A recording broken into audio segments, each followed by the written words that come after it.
Selamat pagi anak-anak. Sebelum kita mulai pembelajaran pada hari ini, marilah kita berdoa terlebih dahulu dipimpin oleh ketua kelas. Dipersilakan.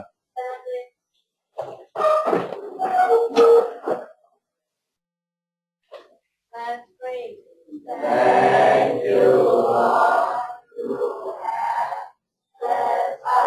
Now we want to study. Please open our mind to understand the lesson. And good morning, sir. Oke, dipersilakan duduk. Bagaimana kabar kalian semua? Hari ini ada yang tidak hadir nggak? Siapa? Satria sama Albert. Kenapa itu? Kita mulai lebih, alangkah baiknya kita lebih semangat lagi. Kalau Bapak bilang selamat pagi, kalian bilang pagi luar biasa. Bisa? Oke. Selamat pagi. Pagi luar biasa. Oke. Sekali lagi, selamat pagi. Pagi luar biasa. Oke, kayaknya kalian lebih semangat buat pembelajaran pada hari ini. Oke, sebelum ini Bapak akan menyampaikan bahwa hari ini kita akan belajar mengenai berpikir konvensional. Sebelum kita masuk ke materi inti, Bapak akan melakukan asesmen awal terlebih dahulu dengan kalian mengerjakan di Google Form. Jadi kalian semua, Bapak minta kalian melakukan pengisian di Google Form. Bapak akan kirim soalnya, kalian tolong kerjakan sekarang.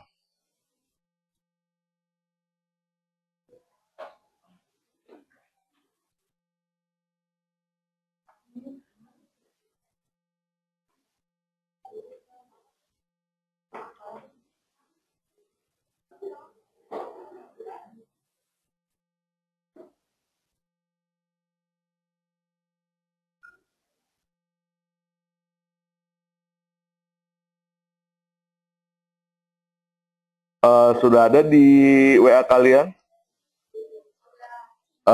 Kalau sudah, tolong dikerjakan terlebih dahulu asesmen awal sebelum pembelajaran kita mulai dengan materi berpikir konvensional. Bapak kasih waktu 5 menit buat mengerjakan.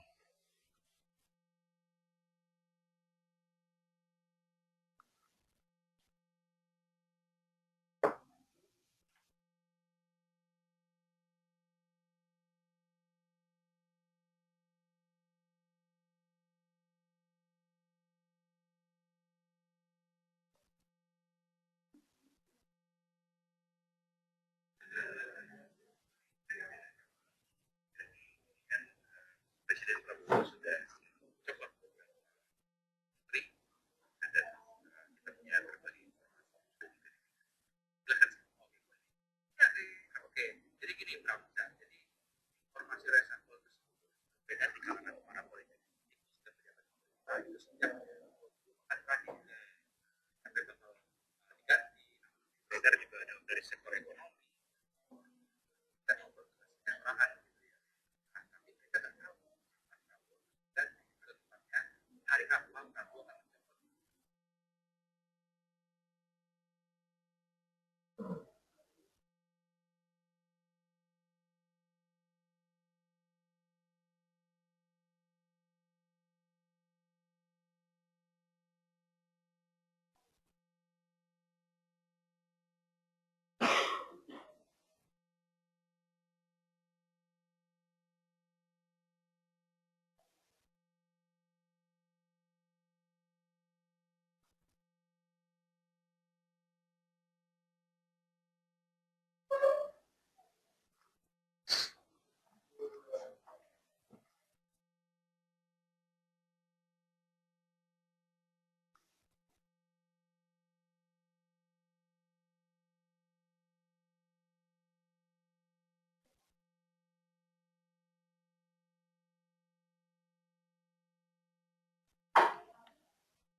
Sudah semua pengisian?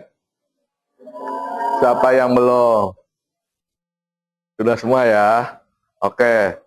Kalau sudah semua, entah Bapak akan lihat kalian dalam mengerjakan asesmen awal. Habis itu kita akan masuk ke materi. Di sini materi yang hari ini yang Bapak akan ingin sampaikan, berpikir konvensional. Lalu di dalam berpikir konvensional di sini ada tujuan pembelajaran. Di sini tujuan pembelajaran pada hari ini, peserta didik dapat menjelaskan konsep berpikir konvensional. Yang kedua, peserta didik dapat mengaplikasikan metode pendekatan dekomposisi. Jadi kalian tahu Bapak kenalkan bahwa dekomposisi itu seperti apa, lalu mengenal pola seperti apa, lalu abstraksi seperti apa, dan algoritma untuk menyelesaikan permasalahan itu yang diberikan. Lalu yang ketiga, peserta didik dapat membuat dan menerapkan sebuah perencanaan evaluasi pada solusi yang diajukan untuk memecahkan permasalahan yang ada dalam kehidupan sehari-hari secara baik dan benar. Jadi Bapak akan ajarkan kalian tuh bagaimana memecahkan masalah dalam kehidupan sehari-hari yang kalian lakukan. Salah satunya dalam kalian belajar bagaimana solusinya biar kalian tuh lebih semangat lagi belajarnya, yaitu entah kita akan bahas. Lalu yang selanjutnya adalah peserta didik dapat merancang untuk memecahkan permasalahan yang ada dalam kehidupan sehari-hari dengan menggunakan teknik algoritma. Lalu yang kelima, peserta didik dapat menciptakan, menyelesaikan permasalahan dengan menerapkan konsep berpikir konvensional dengan data dalam berbagai persoalan atau bidang dengan berbagai cara seperti mendesain game, menjumlahkan bilangan dengan cepat, membuat prosedur dengan menerapkan prinsip berpikir konvensional yang sudah dijelaskan sebelumnya. Lalu ini adalah tujuan pembelajaran pada hari ini, ada 5 yang kalian harus tahu. Lalu selanjutnya di sini Bapak punya pertanyaan kepada kalian. Yang poin pertama, apa saja teknologi yang ada saat ini? Ada yang tahu nggak? Yang kalian ketahui apa sih? Apa saja sih teknologi yang ada saat ini? Oke, dari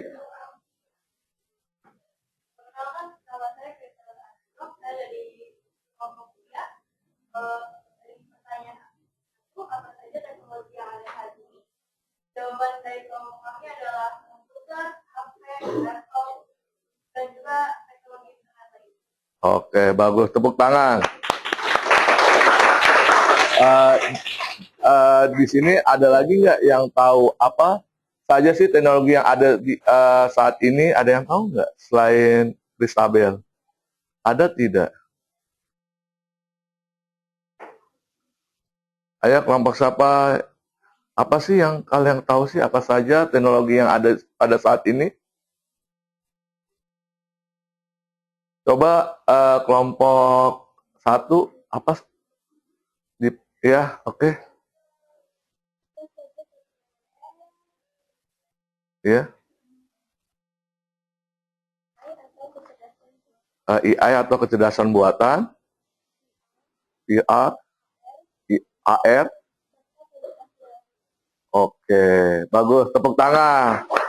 Oke, jadi apa saja sih teknologi yang ada saat ini? Kayak katanya AI, ya itu salah satunya AI itu karena adanya AI kita bisa terbantu dalam mengerjakan suatu pekerjaan.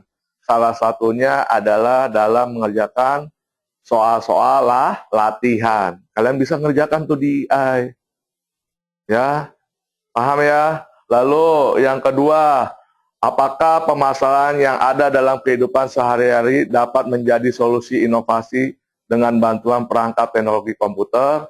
Ada nggak yang bisa menjelaskan? Boleh angkat tangan. Oke, dari kelompok 2. Halo, kenalkan saya Debbie Jennifer dan Yeah. saya dari kelompok 2. Oke. Saya memiliki pendapat saya nih yang kedua. Ya. Apakah permasalahan yang ada dalam kehidupan ini dapat menjadi solusi dengan jawabannya ya bisa. Karena dengan bantuan teknologi, semua permasalahan yang ada di kehidupan sehari dapat diberikan solusi yang jelas. Misalnya, minimnya kesalahan penyuntikan data pada suatu komputer. Oke, bagus. Tepuk tangan. Jadi, karena adanya teknologi komputer, kita sangat terbantu dalam segi pengolahan suatu data. Ketika kita mengolah data secara komputer, kita kerjaan cepat selesai. Dan gitu cara penghitungan juga itu cepat diselesaikan. Berbeda ketika kalian menggunakan secara manual. Makanya di sini apa permasalahan yang ada dalam kehidupan sehari-hari? Ya salah satunya tadi dalam pengolahan data. Kalian mempermudah kalian dalam bekerja. Oke. Ada nggak pendapat tadi dari kelompok 2? Ada lagi nggak yang mau nambahkan? Oke, dari kelompok 3.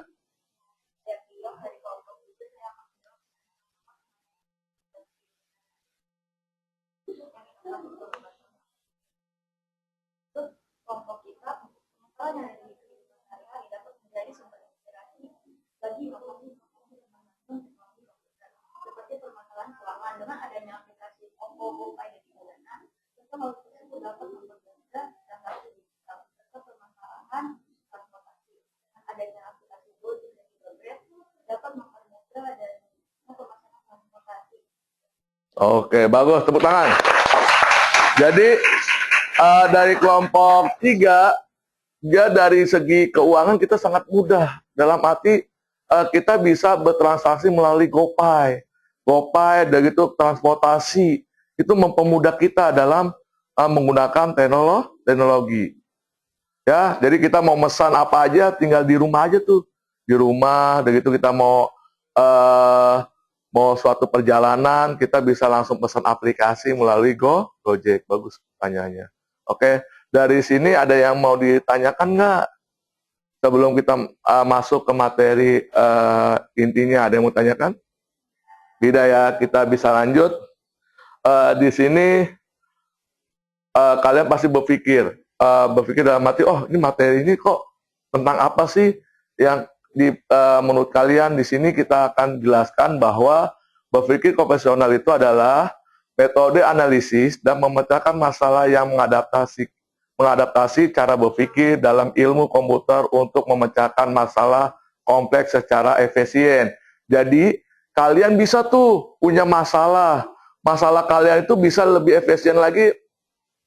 Bagaimana caranya? Ya, kalian bisa melakukan berpikir secara konvensional. Jadi, bisa secara kompleks. Jadi, nggak kalian pusing-pusing. Sekarang kan zaman sudah canggih. Jangan sampai kalian tuh ketinggalan dalam segi pengetahuan dalam teknologi. Oke, selanjutnya di sini ada namanya tujuan berpikir konvensional. Yang pertama adalah memecahkan masalah kompleks menjadi bagian kecil mudah dikelola. Jadi sebelum kalian di sini kan tujuan berpikir konvensional yang pertama adalah memecahkan masalah. Memecahkan masalah itu yang seperti apa sih? Di sini udah dijelaskan bahwa memecahkan masalah kompleks menjadi bagian kecil yang mudah dikelola. Jadi kalian diolah dulu tuh. Jadi awalnya besar, diperkecil dulu, lalu menjadi mudah diolah. Lalu masuk kedua adalah pola pikir logis. Di sini mengembangkan langkah-langkah sistematis dalam menganalisis dan menyelesaikan masalah. Jadi sebelum kalian harus mengenali dulu permasalahannya. Contoh, tidak mungkin kan Bapak punya komputer nih di rumah atau komputer sekolah. Ketika komputer sekolah itu kata kalian ketika kalian ke ruang lab, kok Pak ini komputer sekolah kok mati? Sebelum Bapak mengetahui permasalahan tersebut, Bapak menganalisis dulu nih, masuk pola pikir logis.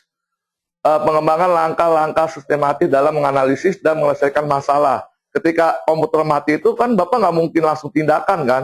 Dalam arti Bapak akan, oh kayaknya mati ini harus ganti ini. Tidak. Tapi Bapak periksa dulu komponen apa yang perlu diganti. Jadi Bapak analisis dulu kerusakan yang ada di dalam komputer tersebut.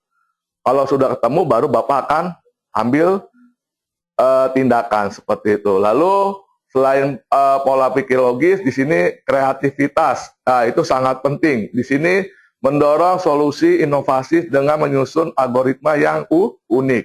Jadi di sini ada tujuan berpikir konvensional itu ada tiga. Apa saja sih menurut Arya? Ada tiga apa Arya? Pemecahan masalah, lalu pola pikir logis, lalu kreativitas. Jadi tujuan berpikir konvensional itu ada tiga. Kalian harus tahuin tuh tujuan berpikir konvensional itu ada tiga. Jangan sampai kalian tidak tahu, oh ada tiga. Yang pertama memecahkan masalah, lalu yang kedua pola pikir logis, yang ketiga baru kreativitas kalian.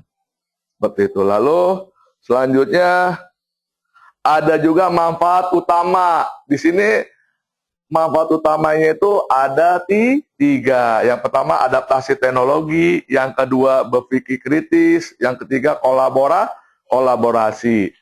Di sini adaptasi teknologi mempersiapkan individu untuk menggunakan dan mengembangkan teknologi baru. Jangan sampai kalian ketinggalan tuh tentang teknologi. Jangan sampai kalian tuh masih tidak mengenal teknologi kayak IA, itu kalian harus tahu. Kalau dulu kan kita belanja aja udah jelas. Kita kalau belanja itu kan ke pasar. Sekarang adanya teknologi, kalian nggak usah ke pasar. Kalian cukup di rumah dengan handphone kalian bisa belanja. Dengan media apa, platform apa. Bisa pakai Shopee, pakai apa lagi? Kalau kita mau belanja kayak makanan pakai apa selain Shopee? Gojek, GoFood. Lalu apa lagi? Shopee Food. Lalu apa lagi? Tokopedia, bisa nggak Tokopedia? Oke, itu adalah salah satu teknologi. Di sini jelas adaptasi teknologi itu sangat penting. Kalau kalian tidak melakukan hal seperti itu, kalian ketinggalan. Dalam arti kalian harus tahu adaptasi teknologi itu jangan teknologi yang lama aja, tapi yang diperbarui. Lalu yang kedua berpikir kritis, melatih kemampuan evaluasi informasi dan identifikasi pendekatan terbaik. Dalam arti kalian berpikir kritis tuh tentang teknologi, apa sih yang perlu kita kembangkan, apa sih yang perlu kita lakukan untuk kedepannya untuk mencari suatu di sini evaluasi informasi, identifikasi pendekatan itu seperti apa. Lalu yang selanjutnya kolaborasi. Di sini kolaborasi adalah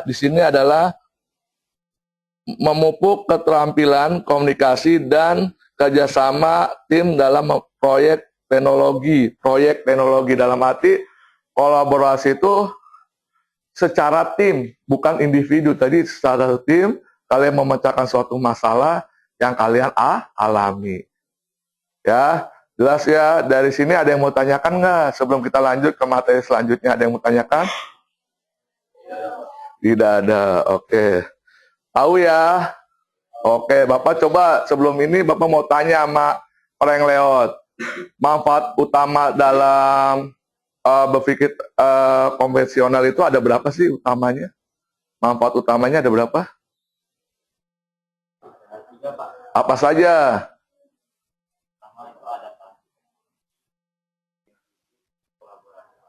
Oke, bagus, tepuk tangan. Oke, lanjut. Di sini ada komponen utama. Di sini komponen utama apa? Di sini berpikir konvensional terdiri dari 4 komponen utama yang saling berkaitan untuk memecahkan permasalahan secara sistematis. Jadi, komponen utama dalam berpikir konvensional itu ada 4. Jelas ya, apa saja? Yang pertama, kita akan bahas. Yang pertama adalah dekomposisi. Di sini pengertian dari dekomposisi itu adalah proses pemecahan masalah besar menjadi bagian-bagian kecil yang lebih spesifik, yang mudah dikelola. Itu jelas bahwa dekomposisi adalah proses memecahkan masalah besar menjadi bagian-bagian kecil, lebih spesifik dan mudah dikelola. Contohnya apa penerapannya? Di sini adalah proyek karya tulis. Yang pertama yang kalian tentukan adalah topik. Lalu masuk lagi kategori informasi, masuk lagi kerangka. Lalu kalau udah masuk kerangkanya lagi diperkecil lagi, namanya isi. Ketika isi, kalian masuk lagi namanya revisi. Jelas ya? Lalu ada lagi eh, contoh yang kedua adalah menghitung rata-rata. Cara menghitung rata-rata yang pertama apa? Kita kumpulkan data terlebih dahulu. Kumpulkan data, lalu masuk lagi jumlahkan, lalu bagi dengan jumlah data. Itu pengertian dari dekomposisi. Jadi contohnya seperti itu. Ada yang mau ditanyakan? Tidak ya? Bisa dipahami? Bisa. Oke, kita lanjut. Di sini mengenal pola abstraksi. Di sini kita sudah mengenal. Yang pertama tadi udah jelas ya. Lalu di sini mengenal pola. Pola ini adalah mengidentifikasi kesamaan dalam situasi berbeda untuk menyederhanakan menyelesaikan masalah. Contoh, deretan bilangan.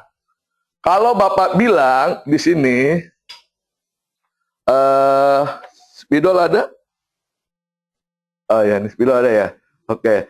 Spidol di sini contoh deretan bilangan. Di sini jelas bahwa keterangannya 2, 4, 6, 8. Itu apa maksudnya? Kelipatan 2. Kalau Bapak bilang kayak gini, 3,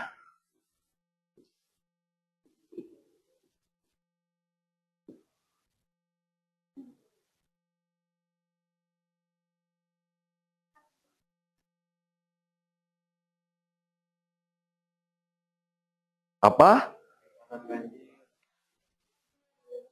Kok kelipatan bilangan ganjil? Apa ini namanya? Lipatan 2. Oke. Ada pendapat yang lain?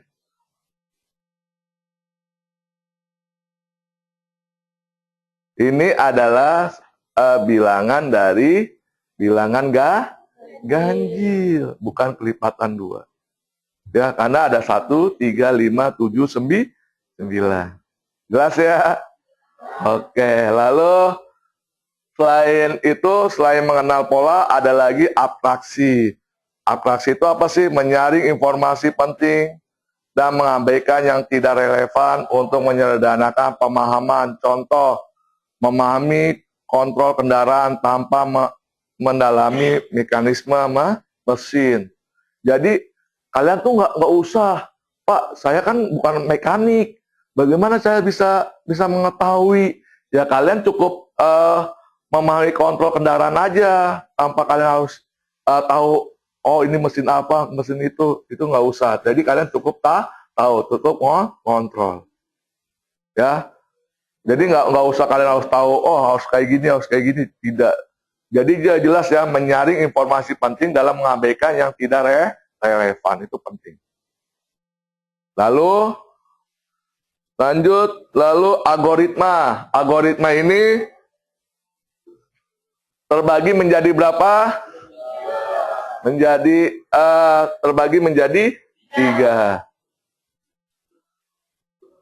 Di sini algoritma itu yang pertama definisinya adalah serangkaian langkah teratur untuk menyelesaikan masalah secara sistematis dan dapat diulang.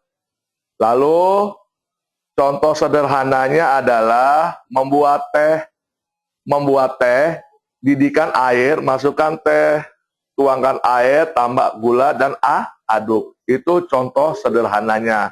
Lalu penerapannya bagaimana? Algoritma memungkinkan solusi konsisten dan efisien untuk melakukan yang serupa. Bapak mau tanya, contoh sederhana. Di sini kan contoh sederhana membuat teh. Kalau Bapak mau tanya, contoh membuat kopi, ada yang tahu nggak? Contoh membuat kopi yang sederhana. Algoritmanya yang seperti apa sih? Ada nggak? Ya, coba. Dari itu ada 2 caranya.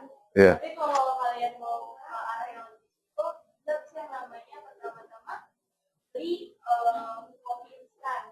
Ya, Kemudian kamu bisa namanya menyiapkan air yang sudah mendidih.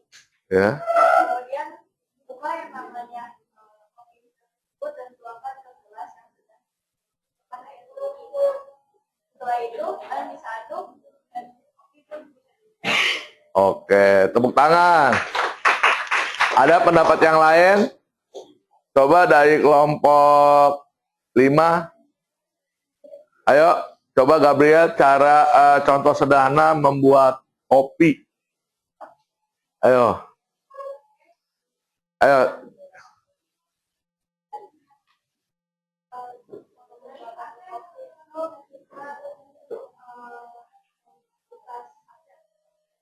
Ayo, oke.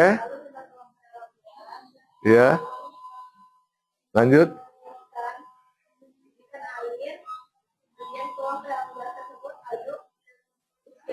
Oke. Lanjut. Oke. Tadi sudah Bapak lihat hasil kerjaan kalian di LKPD mengerjakan sangat bagus. Dari metode pola pikirnya udah lumayan bagus, udah baik tanggapannya.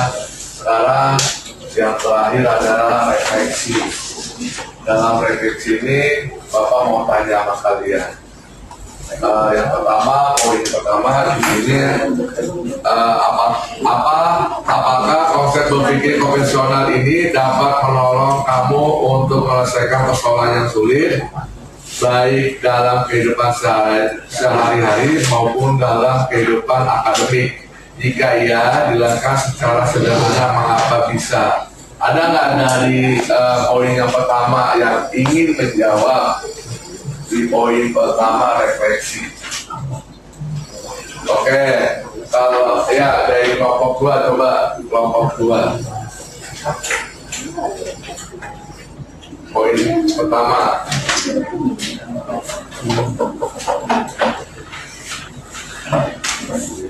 Kenalkan, saya namanya Ferdinand dari kelompok 2. Apakah konsep berpikir komputasional ini dapat menolong kamu dalam menyelesaikan persoalan sulit baik-baik dalam kehidupan sehari-hari maupun kehidupan akademik? Jika iya, jelaskan secara sederhana mengapa bisa. Iya, konsep berpikir komputasional bisa membantu karena dengan cara ini masalah besar dapat dipecah menjadi bagian kecil atau dekomposisi. Mencari pola, mencari informasi penting atau abstraksi, dan membuat langkah sistematis atau algoritma. Hal ini membuat masalah lebih mudah dipahami dan diselesaikan. Oke, poin pertama. Ada pendapat yang lain dari kelompok 4? Bisa nggak memberikan referensi poin yang pertama ini? Apakah konsep berpikir konvensional ini dapat menolong kamu menyelesaikan persoalan yang sulit? Kalau iya, jelaskan secara sederhana mengapa bisa kalian bisa menyelesaikan permasalahan tersebut. Oke, dari kelompok 4. Poin pertama. Pak, ya, gimana?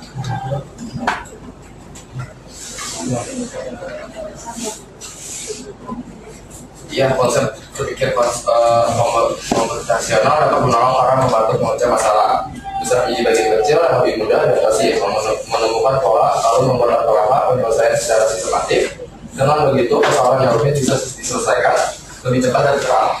Jadi lebih cepat dan searah. Oke, jadi semuanya pasti jawabannya ya, karena pasti lebih mudah atau lebih cepat dalam menyelesaikan suatu pekerjaan. Lalu poin kedua, bagaimana cara menerapkan konsep berpikir konvensional untuk menyelesaikan berbagai persoalan yang ada? Berikanlah salah satu contoh studi kasus. Coba kelompok 1, poin kedua, refleksinya seperti apa? Bagaimana cara menerapkan konsep berpikir konvensional untuk menyelesaikan berbagai persoalan yang ada? Berikan salah satu studi kasusnya. Seperti apa sih sebenarnya masalahnya dalam konsep berpikir profesional?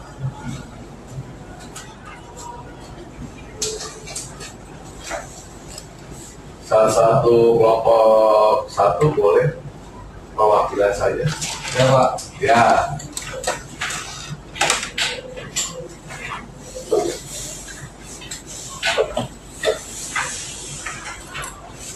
Halo, nama saya Riki, saya dari kelompok 1 ingin menjawab pertanyaan nomor 2. Bagaimana cara menerapkan konsep berpikir komputasional untuk menyelesaikan berbagai persoalan yang ada? Berikan satu contoh studi kasus.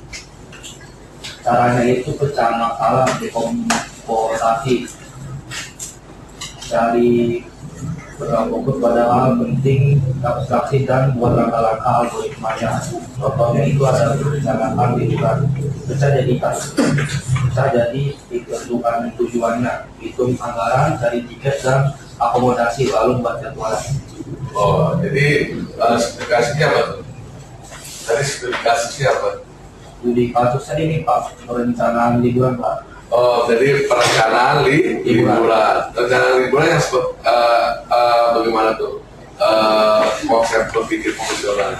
Kita anggap saya ingin liburan ke pantai, ya Pak. Kalau misalnya pengen liburan ke pantai itu kita harus memesan tiket dari lama apa? Ya, jadi memesan tiket dari lama, lalu merencanakan waktu, tanggal, hari, tanggal, ketika ingin begitu. Oke, yang selanjutnya Buat jadwalnya Pak. buat jadwalnya, lalu yang terakhir, Lalu mempersiapkan barang-barang yang akan dibawa Pak. oke, bagus. Tepuk tangan buat tokoh. Selanjutnya di sini poin ketiga, bagaimana cara mengkomunikasikan pengalaman kamu mengenai penerapan berpikir profesional kepada orang lain secara lisan dan tulisan. Bapak minta dari kelompok 5. Kelompok 5.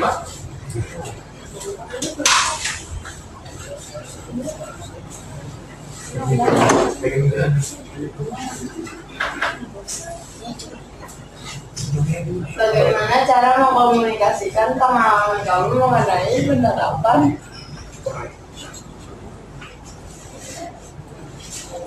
Anda dapat mengkomunikasi pengalaman menerapkan konsep berpikir komputasional secara lisan dan tuliskan dengan cara lisan.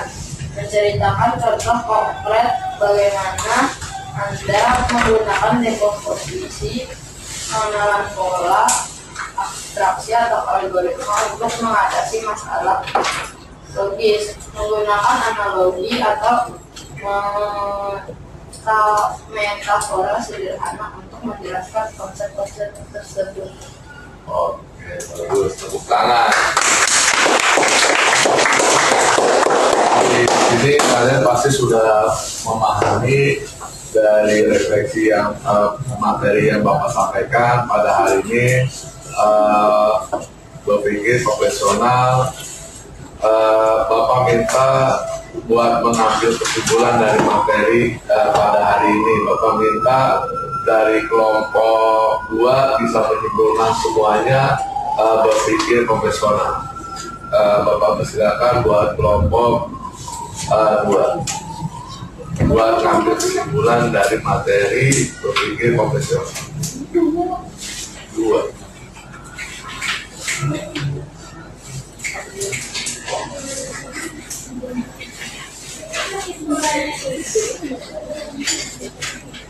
Oke. Jadi kesimpulannya itu berpikir komputasional itu pengertiannya itu untuk mempercepat masalah dengan teknologi komputer sudah ada empat komponen utamanya. Yaitu ada dekomposisi, ada abstraksi, ada pola pemikiran, terus ada algoritma. Dan juga menurut dari kelompok kami itu abstraksi itu kan yang buat mencapai algoritma untuk menyusun. Oke, kesimpulannya seperti itu. Oke, tepuk tangan. Bapak minta dari kelompok 4 tolong kesimpulan dari materi pada hari ini, berpikir profesional menurut kelompok kelas seperti apa kesimpulan yang didapat.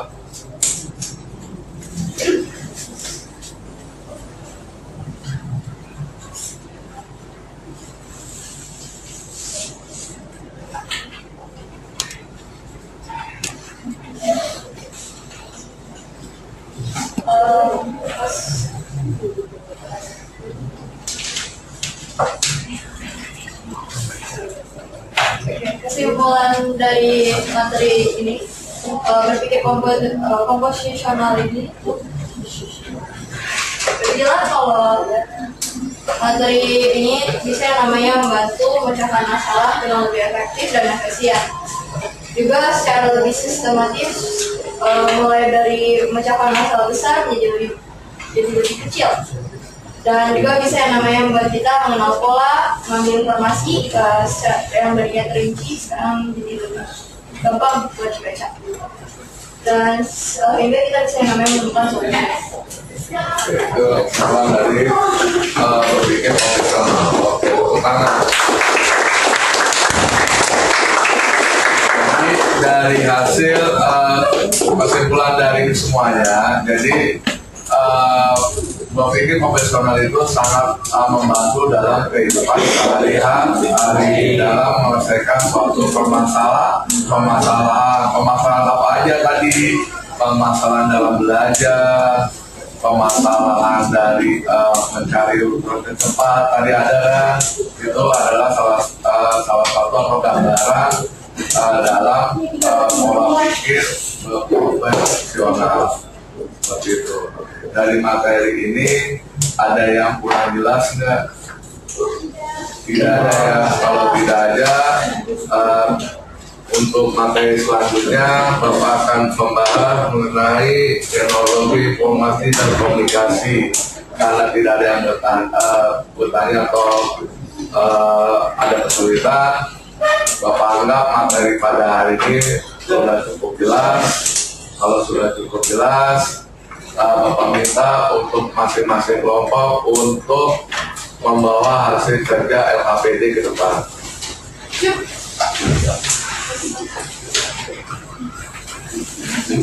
Kelompok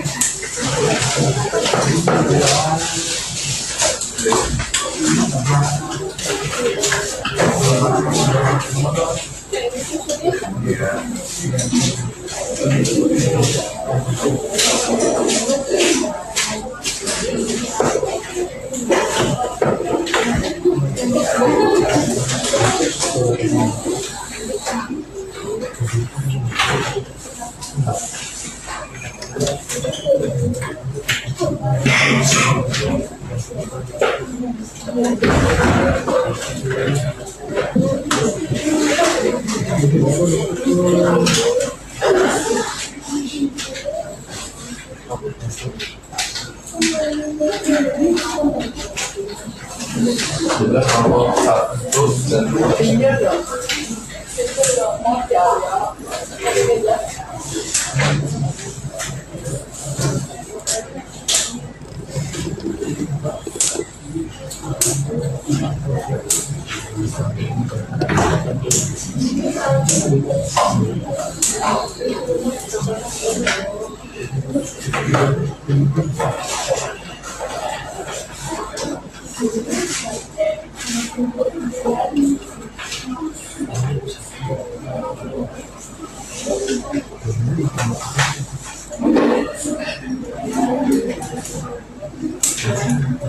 Oke, sebelum Bapak akhiri pada materi pada hari ini, Bapak minta untuk ketua kelas untuk memimpin doa.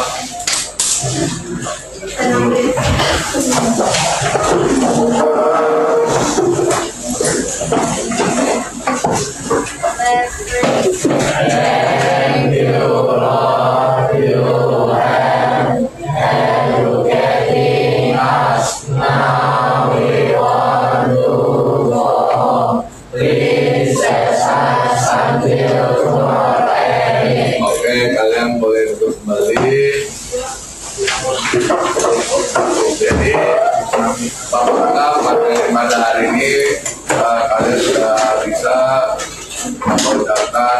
Banyak-banyak terima kasih. Selamat pagi. Bye.